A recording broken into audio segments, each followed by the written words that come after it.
What does it tell you about politics? What does it tell you about what happens in the next few years? Because put simply, the census shows us that the John Howard version of Australia that produced that four-term government doesn't exist anymore. Yeah, to a degree, Paul. I think politicians are mad not to look at this data and start mining it like you have, because it's real information and you've got to listen to it. But it also reflects what's happening in the media debate and the political debate. I mean, for instance, it is laughable that the Gen X and the millennials are parroting sustainability. These are the most materialistic, wasteful generation of all time. So they're not actually into sustainability, conservation and environmentalism at all. What they're doing is just reflecting the fashion of the time as dictated by the media, mainly through the climate change issue. So they want to pretend that they're into sustainability. They want to say to all their friends they're into sustainability, but you've never had a generation that's bought so much junk and got rid of it so quickly and bought more junk. So that's an issue for politicians, because they really think they believe this stuff and they want to believe it and they want to vote for people who believe it, but it's not actually reflected in reality. So politicians have got to have the courage to speak truth and get some facts onto the table, as we'll talk about in a moment, as Matt Canavan's been trying to do on climate change. And the other point is that no one is of a generation, right?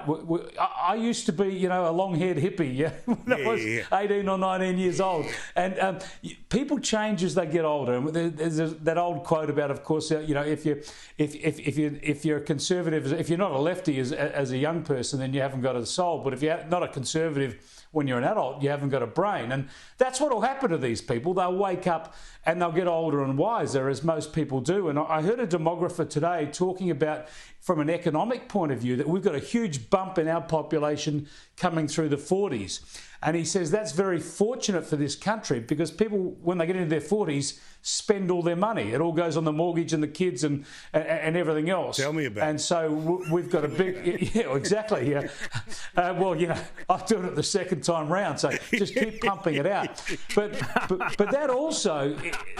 That also is an incentive for the politicians, right? The conservative politicians. Because all these people in their 40s, they've been flirting with the Greens and Labor, and they're going to change the world and think that climate change is the most important thing in the world, and don't care how much their power bill is. Well, they're 40, they've got a mortgage, they've got kids, they might worry about their power bill, and they might actually want to make sure their kids get a decent education. So politicians have got to stick to their values, but they've got to make sure they carry people with them and don't give up on these debates. I mean, challenge these protesters, as you say, these doomsday cultists who are sprouting up absolute nonsense about it. The world is not going to end tomorrow, and Australia can't change it even if it was. So those two facts are pretty important in the debate, but no one in the political world, except for Matt Canavan, is pointing that out.